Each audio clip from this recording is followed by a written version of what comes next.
Una alegría estar con ustedes nuevamente. Contento de ver la iglesia llena, ¿eh? Qué hermoso que se ve desde acá adelante. Estuve allí por los pagos de Misiones, Argentina.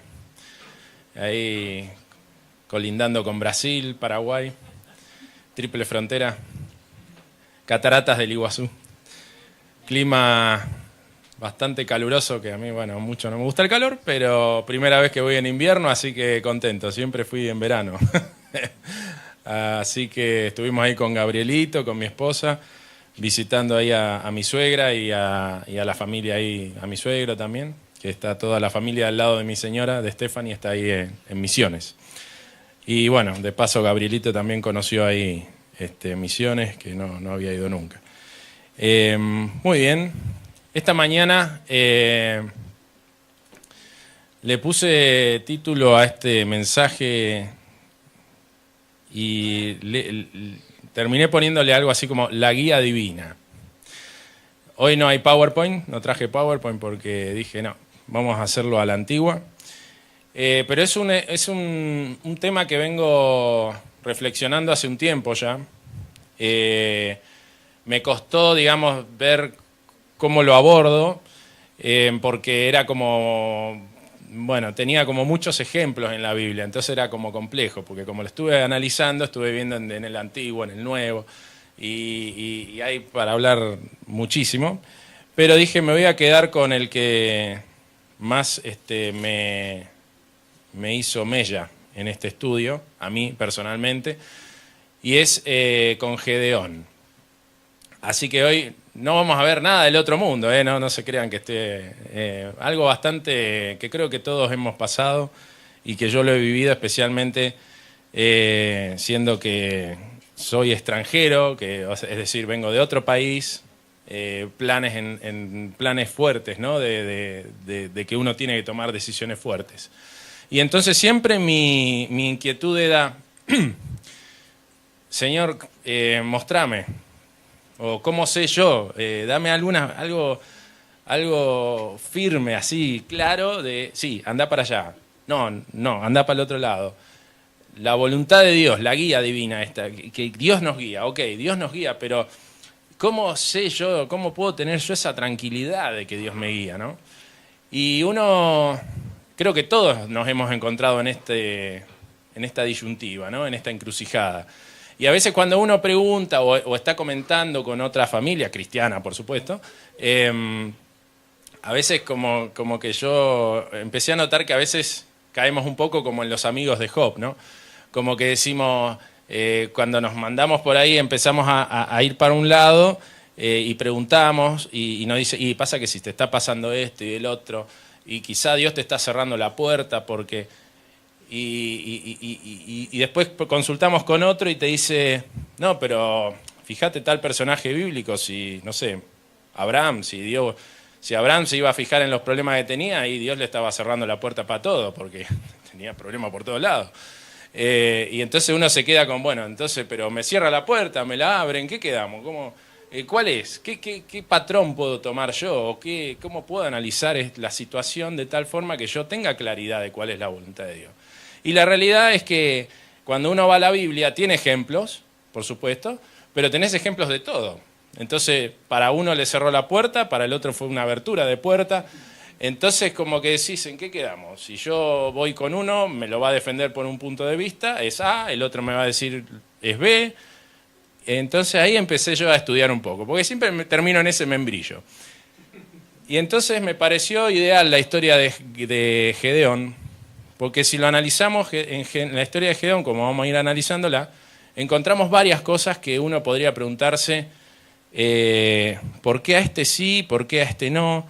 Y ahí vamos a ir encontrando cierta conclusión que al menos a mí me ayudó. No sé si a ustedes, espero que sí, es la idea. Y vamos a ir ahí a Gedeón. Jueces, capítulo 6. Tengan abierto porque vamos a estar básicamente en el capítulo 6, 7 y 8 de Jueces. La historia allí de Gedeón. Que la mayoría, creo que los que estamos aquí, la conocemos. Esta es una etapa en donde, ¿no es cierto?, el pueblo de Israel ya habían pasado los grandes patriarcas y estamos en la etapa donde hay un interludio allí hasta que Israel tiene su primer rey, ¿no? Entonces es esta etapa de los jueces, que son personajes que Dios elevó y llevó para liberar a Israel en esos momentos. Y uno de esos personajes es Gedeón, ¿no? Y si comenzamos leyendo, dice, los hijos de Israel hicieron lo malo ante los ojos de Jehová, y Jehová los entregó en manos de Madián por 7 años. Y ya el primer versículo nos da una aclaración muy importante. ¿Quién dice que entregó al pueblo de Israel en manos del enemigo? Jehová. Es decir, que dentro de lo que es la guía divina, la guía de Dios, lamentablemente a veces Jehová nos tiene que entregar al enemigo. ¿Y por qué dice al principio? ¿Porque Jehová quiere? ¿Porque era la idea original de Dios esa? No, porque dice que los israelitas hicieron lo malo ante los ojos de Jehová. Entonces ya vemos ahí que Dios, dentro de lo que es la guía que Dios y la voluntad de Dios para con nosotros, juega un rol fundamental nuestra decisión, nuestro poder de decisión, si obedezco a Dios o si no le obedezco. Y Dios tiene que trabajar en base a eso. Dios no puede hacer magia, no puede hacer transformarme y entonces voy a ir para allá. No, Dios tiene que utilizarnos como somos, porque tenemos libre albedrío. Y dentro de ese libre albedrío el pueblo de Israel había desobedecido y entonces Dios dijo, bueno, ya les dije en su momento, si me obedecen, hay una lista abundante de bendiciones, y si desobedecen, y van a venir porque ustedes van a querer ir a hacer lo que ustedes quieren, como ustedes quieren, y bueno, es lo que hay. Y dice, como la mano de Madián los oprimía cada vez más, los hijos de Israel, por temor a los madianitas, se hicieron cuevas en los montes, cavernas y lugares fortificados. Es decir, cuando uno va al libro cuando uno va a la historia de Abraham, de Moisés, la promesa de Dios era tierra de abundancia, conquistarán a sus enemigos, pero por la desobediencia del pueblo, Dios tuvo que pausar, por así decirlo, no pausar, pero su plan se vio alterada la forma en que iba a llegar a ese momento. Porque recordemos que el plan de Dios se cumple, solo que quizá nosotros lo hacemos difícil en el medio. Pero no era el plan de Dios ni lo que quería Dios que el pueblo estuviera esclavo, no. Fíjense que estamos hablando de un pueblo que tenía esa promesa y ahora estaba a escondidas ahí, porque más adelante dice que los madianitas venían como langostas cuando veían que los israelitas empezaban a cosechar y a tener ganado y demás, venían como langosta y se lo llevaban todo.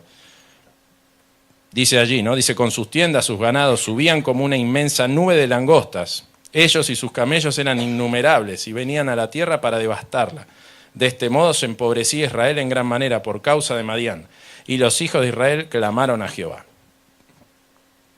Cuando los hijos de Israel, dice el versículo 7, clamaron a Jehová a causa de los madianitas, Jehová les envió un profeta, el cual les dijo, así ha dicho Jehová, Dios de Israel, yo os hice salir de Egipto y os saqué de la casa de servidumbre. Os libré de manos de los egipcios y de manos de todos los que os afligieron, a los cuales eché de delante de vosotros y os di su tierra. También os dije, yo soy Jehová, vuestro Dios. No temáis a los dioses de los amorreos, en cuya tierra habitáis. Sin embargo, no habéis obedecido mi voz. Y entonces vemos que Dios, cuando escucha ¿qué cosa? El clamor del pueblo, les manda un profeta, ¿para qué? Para reencauzar ahora de vuelta la promesa, ¿no? A la liberación del pueblo. Pero no es antes de que el pueblo clamara.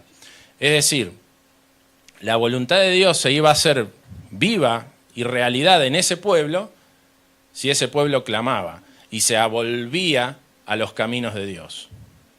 Porque Dios no puede ejecutar su voluntad en nosotros si nosotros no le obedecemos, si nosotros no nos acercamos a Él, si nosotros no estamos con Él. El plan que tiene Dios para nosotros, para cada una de nuestras vidas, es algo que nosotros no imaginamos, pero si nosotros nos ponemos en las manos de Dios, ese potencial sería inmenso. Sin embargo, porque desobedecemos a Dios, Él no puede actuar a través de nosotros. Entonces, después de que el pueblo se acerca a Dios, lamentablemente tuvo que pasar por estos 7 años de estar esclavizado, ahí Dios, ¿qué hace? Les manda un profeta.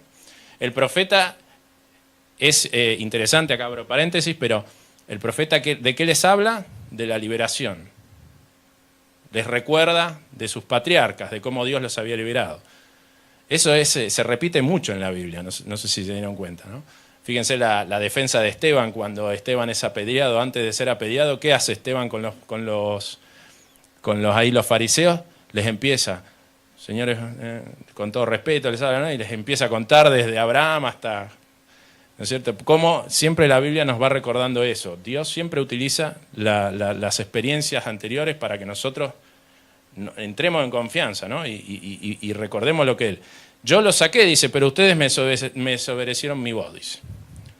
Entonces ahora ya el pueblo, no se sabe este profeta quién es, no se sabe si este profeta habló a todo el pueblo o si fue de aldea en aldea llevando este mensaje, pero lo importante acá es que Dios manda un profeta para decirle al pueblo, tranquilo, escuché su ruego, viene la solución. Y entonces allí dice, en el capítulo 11, versículo 11, dice, entonces vino el ángel de Jehová y se sentó debajo de la encina que está en Ofra, la cual era de Joás, abieserita. Gedeón, su hijo, estaba sacudiendo el trigo en el lagar para esconderlo de los madianitas, cuando se le apareció el ángel de Jehová y le dijo, Jehová está contigo, hombre esforzado y valiente. Acá en Patriarcas y Profeta, Elena de Guay habla de que este era el ángel del pacto. ¿Quién es el ángel del pacto? Cristo, ¿no? El mismo ángel que había visitado, ¿se acuerdan? Y había recibido la hospitalidad de Abraham. ¿Se acuerdan allí cuando aparecen estos 3 personajes y eran ángeles? Es este mismo, ¿no? El ángel de Jehová. Y Gedeón le responde, dice, Señor mío, si Jehová está con nosotros, ¿por qué nos ha sobrevenido todo esto? ¿Dónde están todas esas maravillas que nuestros padres nos han contado?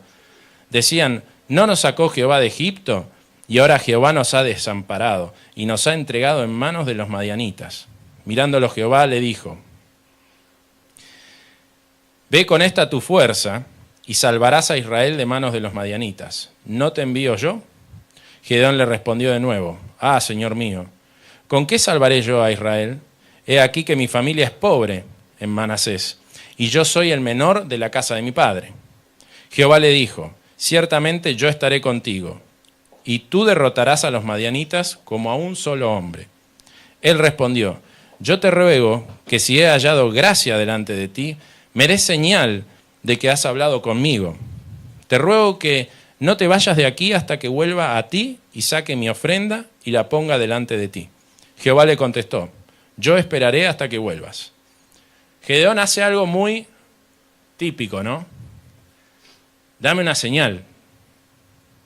Quiero estar seguro de que hablé con el ángel de Jehová.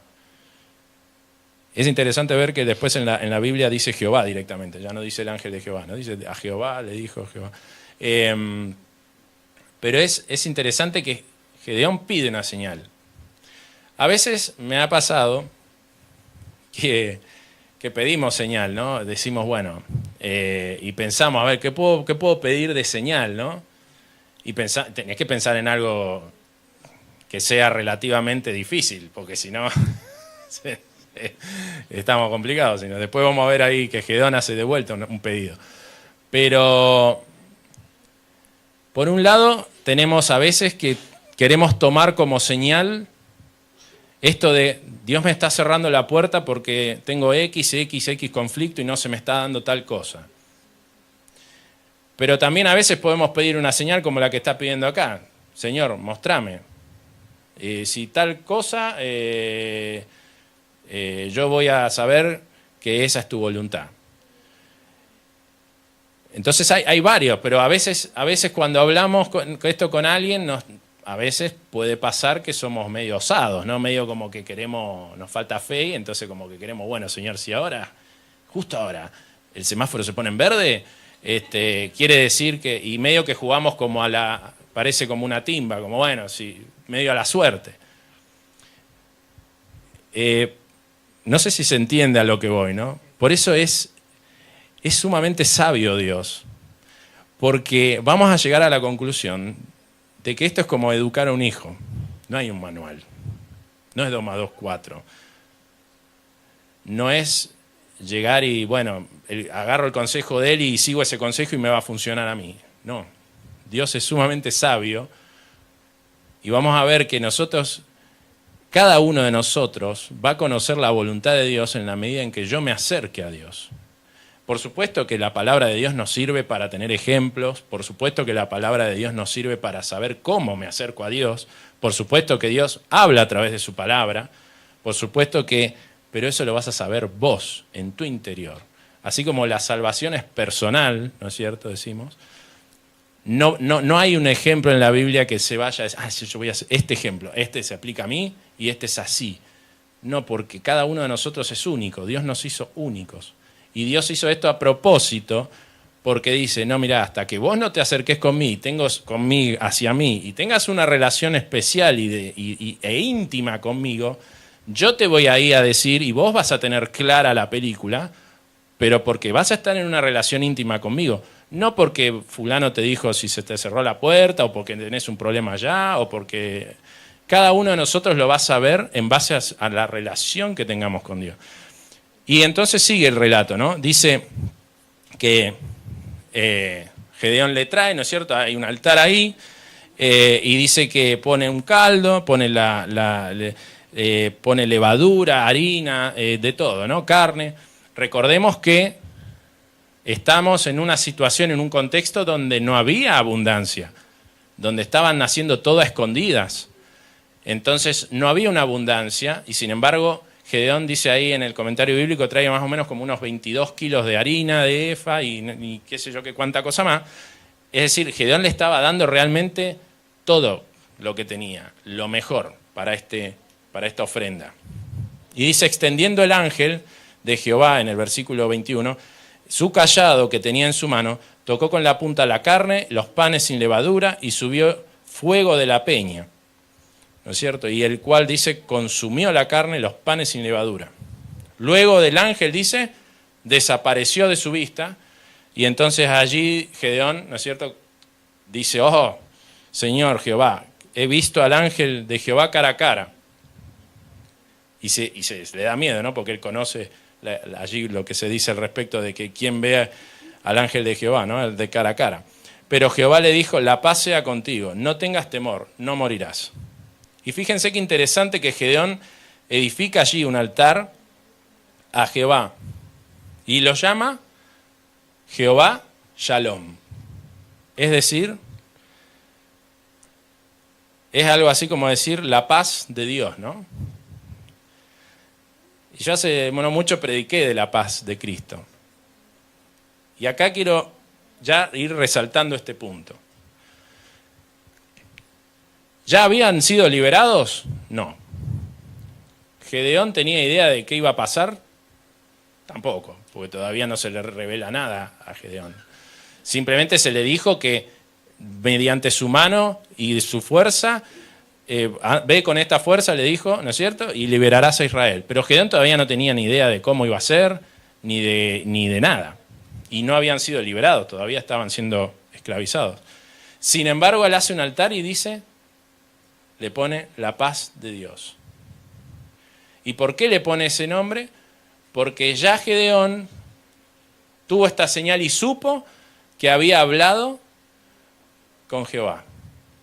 A él no le importaba ya cómo voy a hacer para liberarlo, si se va a cumplir o no. Ya eso pasó a segundo plano.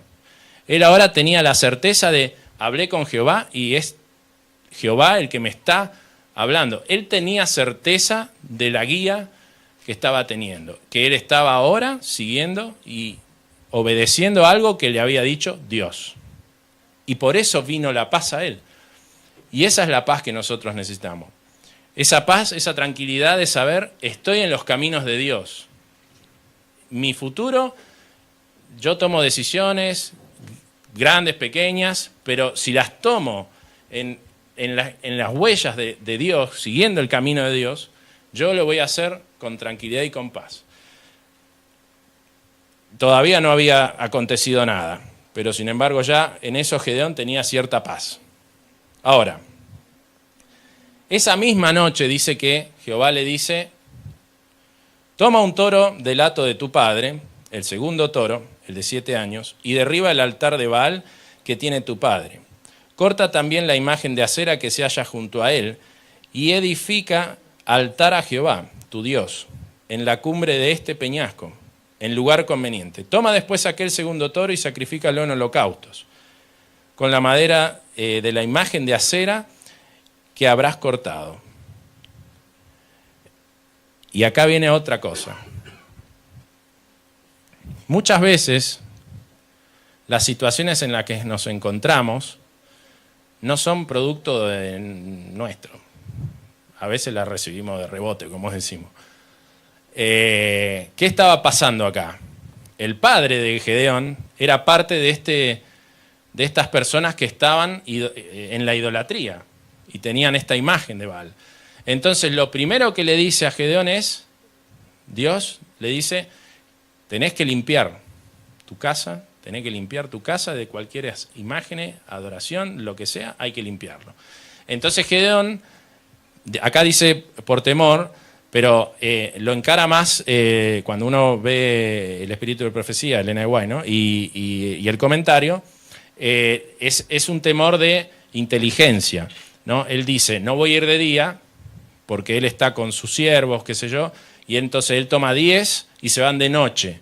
¿Para qué? Para que la tarea la emprendan de manera rápida, porque si era de día iban a tener enfrentamientos seguros, se iba a demorar y qué sé yo, pero si lo hacen rápido de noche es más efectivo porque al otro día cuando todo el mundo se levanta y está destruido, ya está hecho, es como más impactante incluso, ¿no? Entonces Gedeón hace esto y hace lo que Dios le manda, ya con la seguridad de que había hablado con Jehová, ¿no? Y entonces allí Gedeón hace esto y, claro, uno podría decir, bueno, pero nosotros hoy por hoy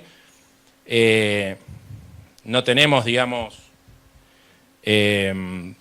ídolos como en esa época, pero acá hay me traje tremendo librote para un pedacito más, pero dice, fíjense lo que dice acá que me gustó, ¿no? Dice Elena de White, dice, formas modernas de idolatría. Dice, muchos que llevan el nombre de cristianos sirven a otros dioses además del Señor. Nuestro Creador demanda nuestra dedicación suprema, nuestra primera lealtad.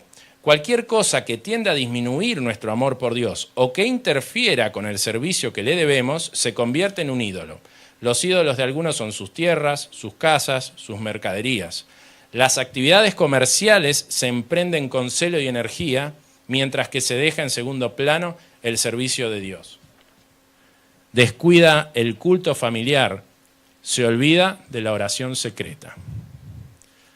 Entonces, punto número 1, o número 2 ya, porque habíamos mencionado también otro. Cuando yo quiero buscar cuál es la voluntad de Dios para mí, tengo que primero analizar, no pensar en esa decisión que tengo que tomar o en los planes que tengo. A veces nos enfocamos en el plan y en tratar de ver si ese plan que yo tengo es la voluntad de Dios. Y al final no es el foco del asunto. Tengo que poner primero el foco en dónde, en cómo está mi relación con Dios. Es mi trabajo, como dice ahí, el celo y energía que le ponemos al trabajo. ¿Es el mismo celo y energía que le ponemos a mi relación con Dios?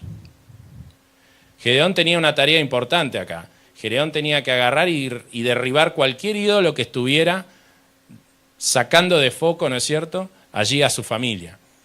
Y nosotros debiéramos hacer lo mismo a veces, con nosotros, ¿no? ¿Tengo algún ídolo actual? El trabajo, el ocio. ¿Qué hago con mis horas libres?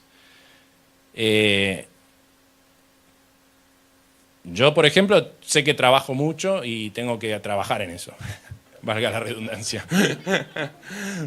Tengo que trabajar en aflojar al tanto trabajo y dedicar, no cortarle tiempo al culto divino, al culto, perdón, personal, sino mantener eso y que el resto sea por añadidura, como dice la palabra de Dios, ¿no? Eso interfiere con cuando yo tengo que tomar decisiones, porque me empiezo a meter en estos membrillos de ¿será, no será? Bueno, pero la claridad la vas a tener si, en la medida también en que vos estés dedicándole tiempo a Dios. Dice, bueno, se arma un tremendo lío, obviamente, descubren que es Gedeón, pero el padre de Gedeón muy sabiamente les dice, bueno, vayan, trae a tu hijo que lo vamos a matar, le dicen, ¿no? Y el padre de Gedeón les dice, pero si Baal es un dios, que se defienda él mismo, que haga él guerra y lo maten, ¿no? Si es un dios. Y todos como que se quedaron, se fueron todos y no pasó nada. Pero todos los... y en el 24 dice, y bueno, y ahí Jerobal le queda el nombre a Gedeón, que es luche Baal contra él, ¿no? O sea... Y en el versículo 33 dice, pero todos los madianitas y amalecitas y los del oriente se juntaron a una y cruzaron el Jordán y acamparon en el valle de Jezreel. Se cree que eran más o menos más de 120.000, o sea, un ejército importante, ¿no es cierto? Y ya habían cruzado y ya estaban en Jezreel, es decir, ya venía de vuelta algún ataque, venía algo grande. Entonces dice, el espíritu de Jehová vino sobre Gedeón, y cuando éste tocó el cuerno, los abiezeritas se reunieron con él. También envió, dice, mensajes a otras tribus, ¿no? A Manasés, a Zabulón, a Neftalí. Interesante acá otro paréntesis, cuando a veces decimos, no, el Espíritu Santo en el Antiguo Testamento, no, bueno, acá está el Espíritu Santo. Dice que el Espíritu, ¿no es cierto?, toma ahí a Gedeón. Cualquier cosa que nosotros vayamos a abordar, si la hacemos, por eso la paz, necesitamos esa paz cuando vamos a tomar una decisión difícil, complicada, porque sabemos que cuando nosotros la tomamos siendo guiados por Dios, Dios nos capacita y nos da poder. Y eso lo podemos traer acá incluso a la iglesia, a la misión que nosotros tenemos como iglesia. Si nosotros como cuerpo, cada uno individualmente, nos ponemos en las manos de Dios, Dios nos va a capacitar y nos va a dar poder para que esta iglesia sea una iglesia mucho más grande, con más personas, o varias iglesias, ¿no es cierto? Pero esa paz es la que nos da el saber, eso nos da. Pues nosotros tenemos fe de que Dios nos va a capacitar, pero necesitamos la paz de saber que estamos haciendo lo que Dios quiere, ¿no es cierto? Ahora, dice allí, sigue, ¿no? Dice, si has de salvar, le dice Gedeón a Dios, si has de salvar a Israel por mi mano, como has dicho, he aquí que yo pondré un vellón de lana en la era, y si el rocío está sobre el vellón solamente y queda seca toda la tierra, entonces entenderé que salvarás a Israel por mi mano, como lo has dicho.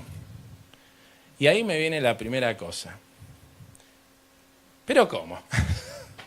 Si no te había subido fuego del altar y te había consumido ¿Otra señal necesitas? Se dan cuenta que las señales a los seres humanos en realidad, ni que veamos un milagro a veces. Por eso Dios muchas veces dice, no te voy a dar señal, porque si la señal te la estoy dando igual y después a los 3 días está otra vez desconfiando. Bueno, analizando un poco el tema, porque yo dije, a Gedeón se le da la señal acá. Y de hecho Gedeón pide una segunda, porque acá Gedeón se mete, yo eso no lo había visto en su momento, pero acá Gedeón se mete en un brete, porque ¿qué pasa? La lana naturalmente absorbe el agua que hay en el ambiente. Es natural de la lana eso. Entonces por eso Gedeón va y dice, Señor, ahora si no se encienda tu ira, pero mirá, pedí algo que es medio obvio. Y ahora al final no estoy seguro si será o no será. Y yo me lo imaginaba a Gedeón en el membrete que a veces me meto yo. Ahora te voy a pedir al revés, que la lana quede seca y todo el resto esté mojado. Bueno, está bien. Y Dios se lo concede. Entonces, cuando uno ve este tipo de episodios, uno podría decir, loco, pero Gedeón era flojito de fe entonces, porque si tuvo el altar y ya tenía la claridad, ¿por qué ahora de vuelta? ¿Y por qué Dios se lo da a él? Porque después uno va a otros lugares de la Biblia y Dios no lo hace por ahí así. O ahora vamos a ver en breve. Personas que uno dice, ¿y por qué a estos los rechaza? Y a Gedeón, ¿por qué acá no lo rechazó? Y entonces, incluso podríamos ir al centurión en Lucas 7, que el tipo era un pagano, ni siquiera era alguien del pueblo, y Jesús dice de él, ¿se acuerdan, no? El que dice, no necesitas venir a mi casa porque yo soy hombre de autoridad y si yo le digo, ve a este, va, y al otro, bueno, yo creo que vos también tenés esa autoridad y ese poder. Y Jesús dice, wow, no he visto en Israel fe como la de este hombre. O sea, miren qué contraste. Contra acá Gedeón, que le está pidiendo señales y lideraba al pueblo y era... Bueno, ¿entienden por qué no hay una regla, evidentemente? No hay una norma.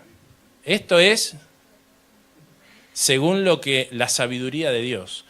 Y cuando uno estudia esto, ¿qué pasa? Claro, lamentablemente, dice allí el espíritu de profecía, dice la autora Elena de White, dice allí que es que era lo mejorcito con lo que Dios podía trabajar. Era como el que más fe en ese momento tenía del pueblo. No podía ir con otro Dios. O sea, era el remanente era lo mejor. Y en ese nivel de fe tenía, bueno, entonces Dios tuvo que trabajar con eso. Y entonces ahí yo empiezo a deshilachar esto de la guía de Dios, en que tenemos que tener fe en Dios también. Porque Dios conoce los corazones, yo no conozco los corazones. Entonces cuando una persona viene y me cuenta quizá una decisión que tiene que tomar y yo le digo, no, es que Dios seguro te está cerrando la puerta. ¿Y qué sé yo en realidad? O sea, yo sinceramente después de darle vuelta, como quien dice, y de estudiar, yo creo que lo mejor que podemos hacer por esas personas cuando nos preguntan es orar, ¿cómo está tu relación con Dios? Mirá, cuando vas a tomar una decisión difícil, yo le diría la próxima vez, mirá, ¿sabés qué? Orá mucho más que antes, tratá de ver, de tener tu relación clara con Dios y Él te va a dar la claridad. Vos podés ver consejos en la Biblia, podemos hablar de consejos, pero no tomes esto como Dios te está cerrando la puerta. O no, es que tengo tal problema y te la está re complicado esto, la verdad que ya no sé qué hacer, y bueno, Dios te debe estar cerrando la puerta, pero ¿qué profeta no tuvo complicaciones? Si vamos a tomar las complicaciones como regla, y bueno, entonces nadie de la Biblia hizo lo que Dios quiso. Si bien muchos se metieron en complicaciones por sus propias decisiones, muchas otras era simplemente porque estaban obedeciendo a Dios y se metieron en Jesús mismo. Jesús fue al desierto guiado por el Espíritu Santo y pasó hambre, pasó de todas, sed. Que Jesús hubiera dicho, no, estoy acá muerto de hambre, no, Dios me está cerrando la puerta, mejor me voy a mi casa que a comer. No. Pero era la situación de Jesús, no era la mía tampoco, ni la de ustedes. Cada uno tiene su situación. Entonces, Gedeón acá vuelve a pedir y Dios le da. Dice, después que, ¿no es cierto?, sale con esto, dice, aquella noche lo hizo así Jehová, el vellón quedó seco, todo, ahora estaba ya de vuelta afianzado Gedeón, y vamos, muy bien.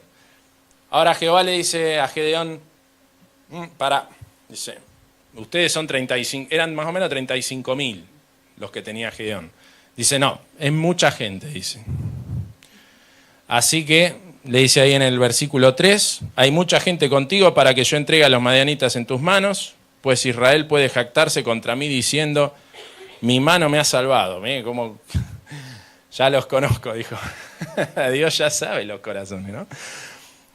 Ahora pues, haz pregonar esto a oídos del pueblo. Quien tema, se estremezca, que madrugue y regrese a su casa desde el monte de Galaad. Ahora, hay algo interesante acá también, que había una ley que había dado Dios en Deuteronomio, capítulo 20, versículos del 5 al 8, que dice, leyes de la guerra, se titula, el capítulo 20 de Deuteronomio. Y antes de ir a cualquier guerra, se tenía que pronunciar y decir, bueno, ¿alguien de acá está terminando ya de construir su casa? Bueno, vuélvase, no vaya a ser que muera y otro habite su casa. ¿Alguien de acá está con algún negocio? Bueno, vuélvase y así. Se tenía que hacer esta declaración para que todas las personas que medio tenían su corazón puesto en las cosas de la tierra todavía, se vuelvan. No vayan a la guerra porque no están preparados. Y eso Gedeón no lo hace. Porque claro, son 120.000 contra 35.000. No, si digo esto, capaz que encima tengo menos. No, mejor. Entonces, por eso Jehová le dice, no. Jehová le hace el zarandeo para filtrar las personas que quizá no estaban preparadas todavía. Regresaron, dice, del pueblo 22.000 y quedaron 10.000. Jehová le vuelve a decir a Gedeón, aún son muchos. Los vamos a poner a prueba, dice. Del que yo te diga, vaya este contigo, irá contigo, pero de cualquiera que yo te diga que este no vaya contigo, el tal no irá. Entonces Gedeón llegó al pueblo a las aguas y Jehová le dijo, a cualquiera que lama las aguas con la lengua como lo hace el perro, lo pondrás aparte, y lo mismo harás con cualquiera que doble sus rodillas para beber. El número de los que lamieron llevándose el agua a la boca con la mano fue de 300 hombres. 300 nada más. El resto del pueblo dobló sus rodillas para beber de las aguas. Esto era una prueba también del carácter y la actitud de cada persona. ¿Por qué? Dice que el que cruzaba, claro, que si cruza, toma agua rápido, es como que dale que tenemos que ir a pelear. Tengo que tomar agua rápido. El que se sentaba ahí a saciarse y que yo era como que todavía estaba, che, estamos medio, ¿no será que tenemos que ir? ¿No tenemos que ir? Ahora, esto me llama poderosamente la atención. ¿Por qué a estas personas no podemos juzgarlas? ¿Me explico? Porque uno lee esto y dice, claro, estas no tenían fe. ¿Y Gedeón? Porque cualquiera de estas personas podría decir, o yo, ahora que leo la historia, vos que vivo, vos pediste una señal y Dios te la dio. Pero estas personas no tenían señales, no tuvieron esa. Y estaban medio también ahí en un conflicto de será, no será, vamos, no vamos, somos 15.000 contra 120.000. Estaban en este brete de ¿será que Dios está con nosotros y que vamos a vencer? ¿O vamos a morir? Nos van a matar a todos, me parece. ¿O qué pasa? Imagínense la situación. Pero Dios, sin embargo, a estos les dijo, vuélvanse a su casa. Entonces, a Gedeón no le dijo, volvete a tu casa, pero a estos sí. ¿Por qué? Porque Dios conoce los corazones. Y estos que se volvieron a su casa, no es se volvieron, están perdidos. No, era que no estaban todavía preparados para lo que se iba a venir. De hecho, dice ahí Elena de White y el comentario bíblico que cuando después derrotan a los madianitas y salen huyendo, algunos de estos, escuchando la victoria, vuelven y capturan a varios que estaban ahí escapando. Entonces, después, finalmente, algunos participan, pero no estaban preparados en ese momento. Entonces, también es la preparación que uno tiene. Por eso Dios a algunos le dice sí, a otros le dice... A alguno le dice, te cierro la puerta, volvete, y a otro le está abriendo la puerta. ¿Me explico? Fíjense que acá tenemos de todo. Y 300 nada más quedaron. Aconteció que aquella noche Jehová le dijo, levántate a Gedeón, en el versículo 9 del capítulo 7. Levántate y desciende al campamento porque yo lo he entregado en tus manos. Y fíjense en lo que dice en el 10. Si tienes temor de descender, baja al campamento con tu criado Fura y oirás lo que hablan. Entonces te animarás y descenderás a atacarlos. Otra vez. Estaba con miedo Gedeón todavía. No estaba todavía, ahí me falta un poquito más de... Por eso Dios le dice, Jehová le dice, bueno, mira, si tenés miedo, dale, bajá con tu criado y vas a escuchar lo que están hablando en el campamento. Y cuando va, ¿qué escucha? Empiezan a escuchar, dice uno ahí, dice, su compañero le decía, esto no representa otra cosa sino la espada de Gedeón, hijo de Joás, varón de Israel. Dios ha entregado en sus manos a los madianitas con todo el campamento. O sea, estaban hablando, nos entregaron, yo soñé eso, uno tiene un sueño ahí también y demás. Y entonces Gedeón ahí queda seguro, ¿no? Cuando Gedeón dice, oyó el relato del sueño y su interpretación, adoró. Después volvió al campamento de Israel y dijo, levantaos, porque Jehová ha entregado el campamento de Madián en vuestras manos. Y entonces, bueno, Dios le revela un plan, le da un plan a Gedeón, que tenían que poner antorchas dentro de unas vasijas para esconder el fuego, ir en 3 divisiones de 100, y una vez estando ahí infiltrados en el campamento, romper los cántaros, hacer humo y gritar por la espada de Gedeón y por Jehová, y que ahí eso era el plan. O sea, imagínense, con un campamento de 120.000 hombres armados, ir a hacer eso. Claro, ¿cómo no va Dios a tener que filtrar de ahí el filtro que hizo antes? Porque cualquiera que se hubiera acobardado hubiera muerto o quizá hubiera provocado que se deschave el plan. Entonces, no era para cualquiera la cosa. Entonces, cuando ellos hacen esto, claro, estaban todos durmiendo de noche, humo, grito, el sueño que ya se estaba rumoreando, este sueño que habían tenido los soldados, y además dice que Jehová dice la espada de uno contra su compañero, contra el otro. Así que ahí mueren aproximadamente unos 120.000 soldados. Y huyen a 2 los capturan y otros 2 príncipes huyen. Pero dice ahí en el 21 del 7, dice, los israelitas se mantuvieron firmes cada uno en su puesto alrededor del campamento, y todo el ejército madianita echó a correr dando gritos y huyendo. Capturaron, dice el 25, a 2 príncipes, a Oreb y a Zeeb, y mataron y los mataron, ¿no? Y después dice que entre medio hay, esto lo voy a pasar rápido porque si no se va a hacer muy largo, pero entre medio dice que se corre la voz en otras tribus y medio que como que algunos se enojan con Gedeón, algunas tribus, porque no nos avisaste que ibas a hacer guerra y todo esto que pasó, y como que se pusieron medio celosos porque no participaron de esta gran victoria, ¿no? Y cuando Gedeón con sus 300 hombres iban persiguiendo a estos 2 príncipes que se habían escapado, que iban con 15.000 soldados, todavía les quedaban 15.000, pasan por estos pueblos y les dicen, no, la verdad que no tenemos agua, ¿y dónde está el rey tal? Tráeme al rey tal y al príncipe tal, y ahí yo recién te voy a dar agua, como que no le quieren ayudar. Y entonces Gedeón ahí como que, bueno, siguen nomás cansados, con sed. Igual les dice a los sacerdotes de ese lugar, dice, cuando vuelva con las cabezas de estos 2 príncipes, van a tener un escarmiento, como quien dice. Y estos 2 príncipes eran Seba y Salmuna.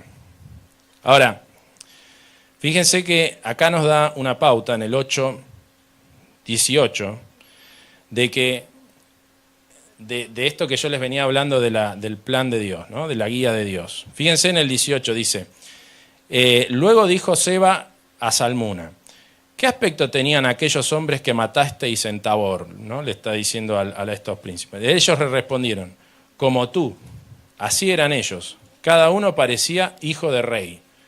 Entonces Gedeón gritó, mis hermanos eran hijos de mi madre, Vive Jehová que si les hubierais conservado la vida, yo no os mataría.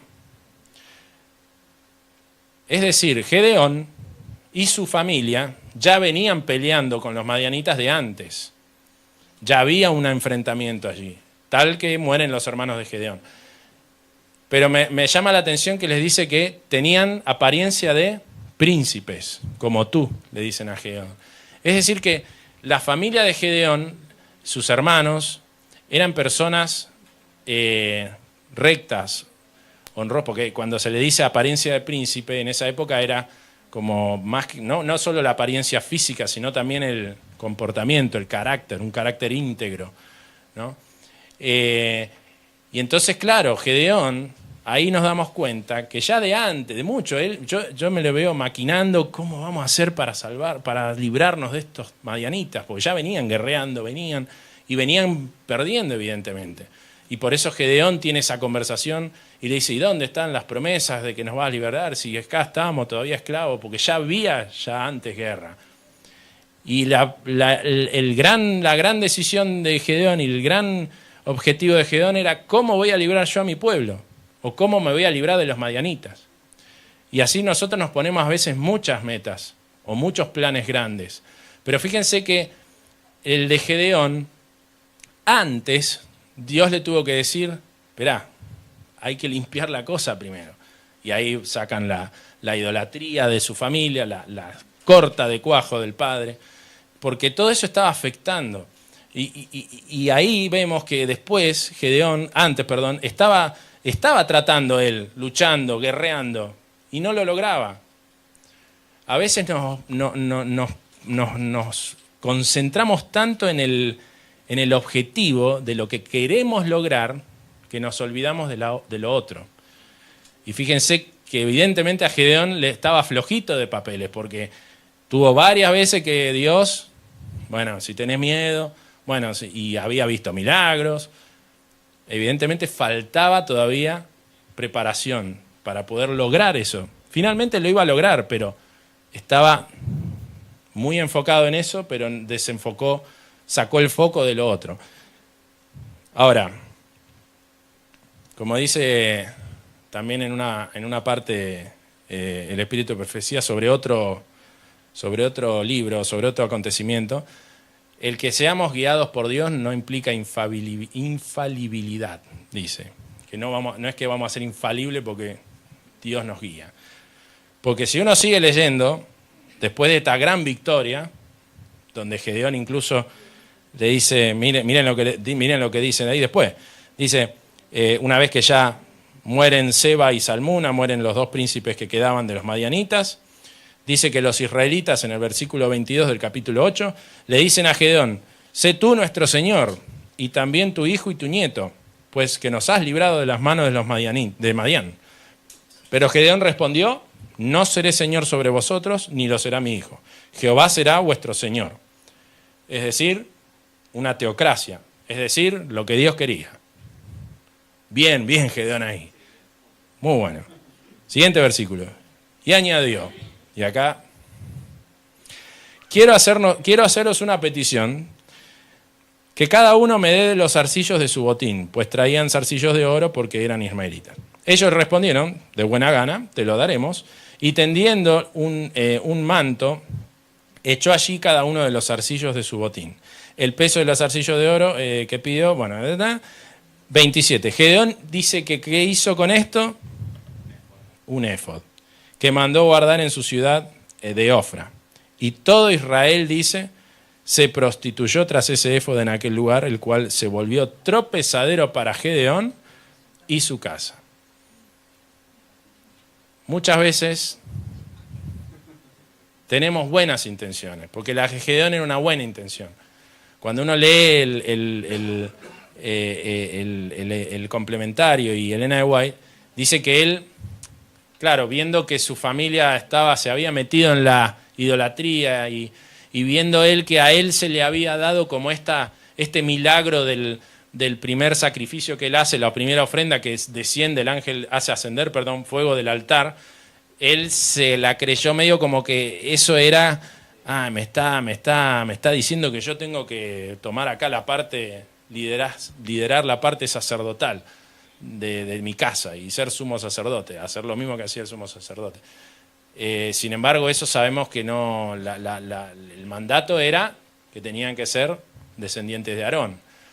Y nunca Dios en ningún momento cambió ese mandato. Y Gedeón no esperó a ver si Dios realmente le decía, Gedeón, ¿sabe qué? Vamos a cambiar la sobo ahora y vas a poder... No, él nunca Jehová se le manifestó de eso, sobre eso, y él se mandó, ¿no?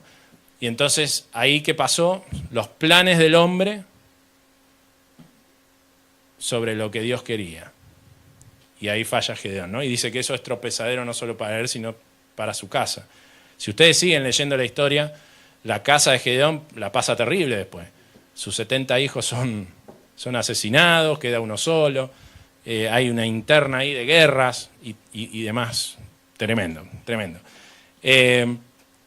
Para finalizar, cuando uno lee la historia de Gedeón, a ciertas personas Dios tiene un criterio, con ciertas otras tiene otro criterio. Yo podría agarrar y decir lo que les decía, pero ¿por qué esos que Dios les dijo que se fueran no les dio un milagro como les dio a Gedeón para ahí fortalecerse? Porque Dios es sabio y yo no soy Dios, punto. Dios sabe. Y así como Dios es sabio para con vos, para conmigo. Ahora, ¿cómo yo voy a tener la tranquilidad y cómo yo voy a conocer esa sabiduría que tiene Dios para conmigo? Y me tengo que relacionar con Él. Si yo quiero tener la paz de que estoy haciendo la voluntad de Dios y eso me dé la fuerza para emprender cualquier plan que nosotros estemos haciendo con seguridad, relacionémonos con Dios. Tengamos una comunión con Él. Y en esa comunión yo sé si voy a tener que pedirle una señal, yo sé si Dios en realidad me está hablando por otro lado y no necesito una señal, yo voy a tener la claridad y nada me va a opacar esa claridad, porque voy a estar en la certeza de que Dios me dijo por el medio que sea que me lo va a decir, a mí, por mi por mi carácter, por mi relación que tengo con Él, y voy a tener la certeza de que es así. Y ahí voy a estar tranquilo. Pero cuando uno no está tranquilo y le está buscando, y sigue buscando, y será, no será, y empieza a sacar teorías, y si esto, y si pasa aquello, y si lo otro, cuidado. Quiere decir que no te concentres ya tanto en eso. Si vos querés tener una respuesta a eso, mejor concentrate porque te está faltando relación con Dios porque Dios no te va a dejar así abierto. Dios cuando te da claridad, punto. Gedeón, si hubiera tenido que estar pensando, ¿qué pasa si voy con los 300? ¿Y pasa esto? ¿Y qué pasa si se despiertan? ¿Y qué pasa si...? No hubiera, si Dios le hubiera dejado un abanico muy grande de posibilidades a la mente de Gedeón, no lo hubiera hecho. Gedeón no hubiera salido nunca de su embrollo, pobre. Porque Dios hace milagros también. A veces nosotros queremos, yo siempre digo, yo quiero conocer la voluntad de Dios, no entenderla, porque a veces no la vamos a entender, pero sí conocer qué tengo que hacer y tener la certeza, especialmente cuando uno tiene que tomar decisiones ahí que están bordeando entre si es, no es, lo gris, ¿no? Los grises de la vida. Que tenemos que no, ¿es negro o es blanco? Y me voy a poner de este lado.